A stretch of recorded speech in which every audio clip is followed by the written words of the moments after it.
लाखों करोड़ों अनगिनत जीवों से भरा यह समुद्र अपने भीतर क्या कुछ समेटे बैठा है।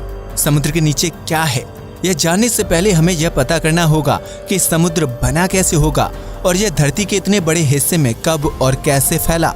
अगर वैज्ञानिकों की माने तो समुद्र का जन्म आज से लगभग 50 से 100 करोड़ साल के बीच हुआ होगा, जब धरती बिल्कुल ठंडी हो चुकी थी और शुद्ध ग्रहों और उल्कापिंडों की टक्कर से उसकी सतह पर विशालकाय गड्ढों का निर्माण हो चुका था। धरती के ठंडे होने के साथ साथ उसके ऊपर गैस के बादल बनना शुरू हो गए, जिससे धरती पर लगातार कई महीनों तक मूसलाधार बारिश होती रही। इस तरह आसमान से लगातार पानी बरसने के कारण धरती पर मौजूद गड्ढे भरने लगे और उन्होंने समुद्र का रूप ले लिया।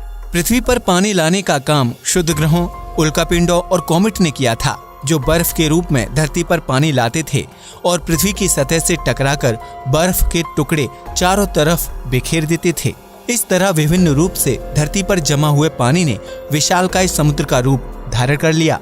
समुद्र में प्रशांत महासागर को सबसे गहरा माना जाता है, जिसकी औसत गहराई 3939 मीटर मापी गई है। विभिन्न जीव जंतुओं का घर। समुद्र के नीचे अनेकों प्रकार के जीव जंतु और मछलियां निवास करती हैं, जिन्हें देख पाना भी इंसान के लिए संभव नहीं है। आज तक मनुष्य ने जितने भी समुद्री जीवों को देखा है, वह सिर्फ 5% हिस्से के अंतर्गत आने वाले कुछ जीवों में से एक हैं। असल में समुद्र के अंदर इतनी प्रकार के जीव जंतु और उनकी विभिन्न प्रजातियां निवास करती हैं कि उनके बारे में वैज्ञानिक भी ठीक ठाक अंदाजा नहीं लगा सकते हैं। समुद्र के अंदर बुलबुली से हल्के जीवों से लेकर हाथी के वजन जितने भारी भरकम जीव निवास करते हैं, जिन्हें इंसानी आंखों से देख पाना बहुत ही मुश्किल है। हालांकि टेक्नोलॉजी की मदद से आज वैज्ञानिक समुद्र के अंदर ऐसे रहस्यमय जीवों की खोज करने में कामयाब हुए हैं, जो सैकड़ों साल से धरती पर मौजूद हैं। समुद्र के अंदर सिर्फ जीव जंतु ही नहीं, बल्कि अनेकों प्रकार के पेड़ पौधे और वनस्पति भी मौजूद है, जो पृथ्वी को बड़े पैमाने पर ऑक्सीजन उपलब्ध करवाते हैं। इतना ही नहीं, समुद्र की गहराइयों में अद्भुत और विचित्र प्रकार के दुर्लभ पेड़ पौधे और बैक्टीरिया मौजूद हैं, जिन्हें देखकर वैज्ञानिक भी हैरान हैं। समुद्र के सिर्फ 5% हिस्से में ही 35,000 से ज्यादा अलग अलग प्रजाति के बैक्टीरिया, 5,000 से ज्यादा वायरस और 1.5 लाख से ज्यादा एक कोशिकीय पौधे मौजूद हैं। इस बात से आप अंदाजा लगा सकते हैं कि पृथ्वी पर मौजूद 71% समुद्री हिस्से में क्या कुछ और कितने प्रकार के बैक्टीरिया और वायरस मौजूद होंगे। समुद्र के अंदर स्पर्म व्हेल और शार्क के अलावा भी कई विशालकाय मछलियों की प्रजाति मौजूद है, जो दिखने में बेहद डरावनी है। वैज्ञानिकों की माने तो समुद्र के अंदर गहराई में ड्रैगन की तरह दिखाई देने वाली विशालकाय मछलियां निवास करती हैं, जबकि यह समुद्र चमकीली लैंप जैसी आंखों वाली और भयानक जबड़ों वाली अलग अलग मछलियों की प्रजाति का घर है। आपको जानकर हैरानी होगी कि समुद्र के नीचे रंग बदलने वाले अनेकों प्रकार के जीव भी रहते हैं, जिनमें से कुछ तो बिल्कुल पारदर्शी और कुछ बेहद खतरनाक होते हैं। समुद्र में इतनी ज्यादा मछलियां मौजूद हैं कि रोजाना लाखों मछलियों को पकड़ने पर भी उनकी संख्या में बहुत ज्यादा कमी नहीं आएगी। इस समुद्र में सिर्फ मछलियों की ही नहीं, बल्कि विशालकाय सांपों की भी लाखों प्रजातियां रहती हैं, जिसमें से कुछ प्रजातियां बेहद विषैली और खतरनाक होती हैं। हालांकि समुद्र के अंदर सांपों को खोज पाना अपने आप में बहुत ही चुनौती वाला कार्य है, क्योंकि समुद्री सांप अक्सर चट्टानों और जली पौधों के बीच छिपे हुए रहते हैं। आपको जानकर हैरानी होगी कि समुद्र में विशालकाय एनाकोंडा होने की भी संभावना जताई जाती है। वैज्ञानिकों की माने तो समुद्र में सूंड वाले अनेकों प्रकार के ऑक्टोपस प्रजातियां रहती हैं। इसके अलावा यहाँ कीड़े मकोड़े और झींगों की करोड़ किस्में मौजूद हैं। समुद्र के अंदर कमल के फूल की तरह दिखाई देने वाले अलग अलग प्रकार के रेंगते हुए फूल, ब्लड रेड, समुद्री फैनी और सैकड़ों भुजाओं वाले पौधे, कोरल और शैवाल पाए जाते हैं। समुद्र में सबसे गहरी जगह। पश्चिमी प्रशांत महासागर में समुद्र की सबसे गहरी जगह मौजूद है, जिसे मारियाना ट्रेंच के नाम से जाना जाता है। इस जगह के सबसे गहरे पॉइंट को चैलेंजर डीप कहा जाता है, जिसकी गहराई 10,902 से 10,929 मीटर तक मापी गई है। समुद्र की इस गहरी जगह पर इतना ज्यादा अंधकार होता है कि वहां किसी भी चीज को देखने के लिए स्पेशल चश्मे पहनने की जरूरत पड़ती है। इस जगह पर ना तो सूर्य की रोशनी पहुंच सकती है और ना ही कोई कृत्रिम प्रकाश। हालांकि एडवांस टेक्नोलॉजी की मदद से वैज्ञानिक हर वक्त इस एरिया पर निगरानी बनाए रखते हैं। यहाँ पानी का दबाव इतना ज्यादा होता है कि किसी भी नॉर्मल इंसान के लिए यहाँ तक पहुँच पाना और जीवित वापस लौटना बहुत ही मुश्किल काम है। यही वजह है कि चैलेंजर डीप में अब तक गिनती के सिर्फ कुछ लोग ही गए हैं। आपको बता दें कि समुद्र का यह हिस्सा एवरेस्ट की चोटी से भी ज्यादा गहरा है। अगर एवरेस्ट के पहाड़ को उल्टा करके चैलेंजर डीप में डाल दिया जाए तो वह गहराई में पहुंचने से पहले ही 3 किलोमीटर की दूरी पर खत्म हो जाएगा। इतना ही नहीं, समुद्र की इस गहरी जगह पर जाने के लिए काफी ज्यादा पैसे खर्च करने की जरूरत पड़ती है। यहाँ पहुँचने के लिए आपको $7,50,000 धनराशि खर्च करनी होगी। इसके साथ ही इतने ज्यादा पैसे खर्च करने पर आपकी जान की सेफ्टी की जिम्मेदारी खुद आपके ऊपर होगी।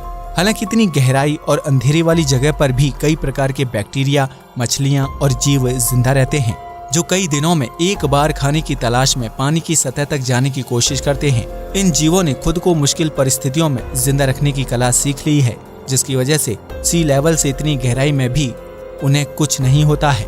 वैज्ञानिकों की माने तो इस जगह पर सालों पहले विलुप्त हो चुकी विशालकाय मछली की प्रजाति मेगालोडोन शार्क हो सकती है, जिसके जबड़े का साइज ही आज की शार्क और व्हेल मछली से कई गुना बड़ा था। समुद्र के अंदर ज्वालामुखी और गुफाएं। समुद्र ऊपर से देखने पर जितने शांत और नीले दिखाई देते हैं, इसके अंदर की दुनिया उतनी ही ज्यादा रंगीन और उथल पुथल से भरी हुई है। आप सोच भी नहीं सकते हैं कि समुद्र के नीचे गुफाओं से लेकर सक्रिय ज्वालामुखी तक मौजूद हैं। समुद्र के अंदर कई रहस्यमयी और विशालकाय गुफाएं मौजूद हैं, जिनका निर्माण समुद्र की विशाल लहरों और पानी के कटाव की वजह से होता है। इतना ही नहीं, समुद्र में गुफा के साथ साथ अनगिनत सुरंगें भी मौजूद हैं, जिनमें से कुछ सुरंगों तक इंसान ने भी अपनी पहुंच बना ली है। मैक्सिको की समुद्री सुरंग पर्यटन और एडवेंचर करने वाले लोगों के लिए सबसे मनपसंद जगहों में से एक है, जहां आप गहराइयों में पानी के अंदर मौजूद गुफाओं में तैराकी का आनंद उठा सकते हैं। समुद्र में सक्रिय ज्वालामुखी की भी बहुत बड़ी संख्या है, जिनसे निकलने वाला गर्म लावा समुद्र के अंदर नली जैसी गुफाओं की रचना करता है। हवाई में समुद्र के अंदर ज्वालामुखी विस्फोट से बनी गुफाएं मौजूद हैं, जिनकी आकृति बेहद पतली और नली जैसी है। इसी तरह चीन के गहरे समुद्र में मौजूद रेनबो केव पर्यटन और एडवेंचर के लिए आम लोगों के बीच काफी ज्यादा मशहूर है, जो कुछ साल पहले समुद्र का जल स्तर कम होने की स्थिति में आम लोगों की नजर में आई थी। इसके बाद इस गुफा को पर्यटन को बढ़ावा देने के लिए इस्तेमाल किया जाने लगा, जहां रंगीन दीवारें देखने को मिलती हैं। इस रेनबो गुफा की लंबाई 240 मीटर है, जो समुद्र की खूबसूरत और रहस्यमयी दुनिया देखने का एक अच्छा विकल्प है। समुद्र के अंदर मौजूद सक्रिय ज्वालामुखी में भी विस्फोट होता है, जो पानी के एक सीमित इलाके को गर्म रखने का काम करता है। इसके अलावा विस्फोट से निकलने वाला लावा और अन्य खनिज तत्व समुद्र के पानी को जरूरी पोषक तत्व प्रदान करते हैं, जिससे खारे पानी में भी अनेकों प्रकार के शैवाल और जलीय पौधे पनप जाते हैं। समुद्री ज्वालामुखी बैक्टीरिया और वायरस को जिंदा रखने का भी काम करते हैं, और इसका गर्म पानी कई जीवों और मछलियों के रहने के लिए बिल्कुल अनुकूल होता है। कई बार समुद्री ज्वालामुखी में विस्फोट इतना तेज होता है कि उसकी वजह से ऊंची ऊंची लहरों और सुनामी का जन्म हो जाता है। ऐसे में कई बार समुद्री ज्वालामुखी खतरनाक भी साबित हो जाते हैं। ऊंचे ऊंचे पहाड़ों का घर। यह तो हम सभी जानते हैं कि पृथ्वी पर ऊंचे ऊंचे पहाड़ और खूबसूरत पर्वतीय श्रृंखलाएं मौजूद हैं, जिनमें माउंट एवरेस्ट से लेकर अनेकों विशालकाय पहाड़ शामिल हैं। लेकिन क्या आपको पता है कि जमीन की तरह ही समुद्र के अंदर गहराइयों में भी ऊंचे ऊंचे पहाड़ मौजूद होते हैं, जिन्हें देखना अपने आप में अद्भुत अनुभव होता है। समुद्र के अंदर मौजूद सबसे लंबे और ऊंचाई वाले पहाड़ को माउना किया माउंटेन के नाम से जाना जाता है, जो हवाई में प्रशांत महासागर के एक बड़े हिस्से में फैला हुआ है। इस पहाड़ को हवाई के द्वीप से भी देखा जा सकता है, जो पानी के ऊपर तैरता हुआ दिखता है। लेकिन यह पहाड़ जितना पानी की सतह से ऊपर मौजूद है, उतना ही इसका आधे से ज्यादा पानी के अंदर समुद्र में डूबा हुआ है। अगर माउना किया माउंटेन जमीन पर मौजूद होता तो पृथ्वी की सबसे ऊंची चोटी होने का ताज माउंट एवरेस्ट के सिर नहीं बल्कि इस पहाड़ के पास होता। समुद्र के अंदर मौजूद माउना किया की ऊंचाई 6000 मीटर है, जबकि समुद्र की सतह से ऊपर इसकी ऊंचाई 4205 मीटर है। इस हिसाब से अगर पूरे के पूरे माउना किया पहाड़ की लंबाई को मापा जाए तो उसकी कुल ऊंचाई अप्रॉक्स 10,210 मीटर तक हो जाती है। हालांकि समुद्र के अंदर गहराई तक मौजूद होने के बावजूद भी इस पहाड़ की चोटी असल में एक ज्वालामुखी है, जिसमें सालों पहले विस्फोट हुआ करता था। ठीक इसी प्रकार समुद्र में हजारों छोटे बड़े पहाड़ों को खोजा जा चुका है, जिनकी संख्या 1 लाख से भी ज्यादा हो चुकी है। आमतौर पर समुद्र के अंदर पाए जाने वाले पहाड़ों की ऊंचाई 1 से 3 किलोमीटर के बीच होती है, जिनका ज्यादातर हिस्सा पानी के अंदर ही डूबा रहता है। हालांकि कुछ पहाड़ समय के साथ पानी से बाहर आ जाते हैं, जिसका मुख्य कारण जल स्तर का कम हो जाना होता है। आपको बता दें कि दुनिया भर में मौजूद आइलैंड्स यानी द्वीपों का जन्म समुद्री पहाड़ों के पानी से बाहर आ जाने के कारण हुआ है, जिनका आकार अक्सर चपटा होता है। हवाई द्वीप का निर्माण भी समुद्री पहाड़ के पानी से बाहर आ जाने की वजह से ही हुआ है, जो आज पर्यटकों के लिए बेहतरीन टूरिस्ट प्लेस में से एक बन चुका है। मध्य सागर के अंदर दुनिया की सबसे विशालकाय पर्वत श्रृंखला मौजूद है, जिसकी लंबाई 64,000 किलोमीटर है। समुद्र के नीचे भी बहती हैं नदियां। आज तक आपने सिर्फ यही सुना होगा कि दुनिया भर में बहने वाली नदियां पहाड़ों और ग्लेशियर से निकलकर आखिरकार समुद्र में मिल जाती हैं, जहां उनका सफर खत्म हो जाता है।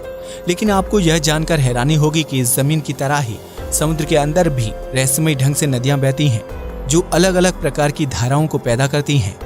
गल्फ स्ट्रीम या गल्फ की धारा को दुनिया की सबसे विशालकाय समुद्री नदी का दर्जा दिया जाता है, जिसमें बहने वाला पानी गर्म होता है। यह धारा मैक्सिको की खाड़ी से उत्पन्न होती है, जिसकी वजह से इसे गल्फ स्ट्रीम के नाम से जाना जाता है। समुद्र के अंदर बहने वाली इस गर्म नदी की वजह से उत्तर अमेरिका के पूर्वी तट से लेकर यूरोप के पश्चिमी तट तक तापमान गर्म रहता है, जो पृथ्वी की जलवायु को परिवर्तित करने में अहम भूमिका निभाने का काम करती है। समुद्र के अंदर बहने वाली इस नदी को गूगल मैप पर भी देखा जा सकता है, जो इतनी बड़ी है कि अगर दुनिया की सभी नदियों का पानी एक साथ मिला दिया जाए तो भी गल्फ की धारा का पानी ज्यादा होगा। गल्फ की धारा की तरह ही दुनिया के अलग अलग देशों के समुद्री इलाकों के अंदर अनेकों नदियां बहती हैं, जिन्हें ब्राजील की धारा, जापान की धारा और उत्तरी प्रशांत सागरीय धारा के नाम से जाना जाता है। समुद्र के अंदर बहने वाली नदियां मुख्य रूप से समुद्र में रहने वाले जीवों के लिए भोजन और पोषक तत्व जुटाने का काम करती हैं। इसके साथ ही इनकी गर्म धारा विभिन्न देशों के तापमान को नियंत्रित करने का काम करती हैं। समुद्र में बहने वाली नदियों का निर्माण मुख्य रूप से 3 वजह से होता है, जिसमें समुद्र के पानी की डेंसिटी यानी घनत्व होता है। जबकि एक घनत्व वाला पानी एक दूसरे से मिलता है तो उसकी वजह से समुद्र के अंदर अलग से एक नई धारा निर्मित हो जाती है। समुद्र के अंदर नदी बनने की दूसरी वजह गर्म और ठंडे पानी की धारा का आपस में मिक्स हो जाना है, जिसकी वजह से समुद्र के अंदर अलग अलग धारा पैदा हो जाती हैं। समुद्र के अंदर नदी बनने की तीसरी वजह पृथ्वी के घूमने की गति है, जिसके कारण अलग अलग दिशाओं में गल्फ की धारा बनने लगती है। कूड़े कचरे का घर। समुद्र के अंदर चाहे कितनी ही रहस्यमय और अद्भुत चीजें मौजूद हैं, लेकिन समुद्र के अंदर एक ऐसी चीज भी मौजूद है जो इंसानों की वजह से इकट्ठा हो रही है। यह चीज है कूड़ा और कचरा, जो विभिन्न देशों द्वारा समुद्र में फेंक दिया जाता है। समुद्र में सिर्फ मानवीय कचरा ही नहीं बल्कि अंतरिक्ष से भी कूड़ा फेंका जाता है, जिसमें सैटेलाइट से लेकर विभिन्न रॉकेट और स्पेसक्राफ्ट शामिल हैं। समुद्र में पॉइंट नेमो एक ऐसी जगह है जहां स्पेस में खराब होने वाली सभी चीजों को डंप कर दिया जाता है। इस तरह समुद्र में मानव निर्मित कचरे की संख्या भी दिन ब दिन बढ़ती जा रही है, जिसकी वजह से समुद्री जीव जंतुओं का जीवन खतरे में पड़ रहा है। अगर मनुष्य ने अपनी गतिविधियों पर रोक नहीं लगाई तो आने वाले समय में समुद्र में मौजूद प्राकृतिक चीजें धीरे धीरे नष्ट होती चली जाएंगी। अब तो आप समझ ही गए होंगे कि समुद्र के अंदर क्या कुछ मौजूद है। अगर आपको ये वीडियो पसंद आया हो तो इसे लाइक और शेयर करना बिल्कुल मत भूलिएगा। आपको क्या लगता है कि समुद्र के अंदर और क्या कुछ मौजूद हो सकता है? अपना जवाब हमें कमेंट करके जरूर बताएं। आज के लिए बस इतना ही। नमस्कार दोस्तों।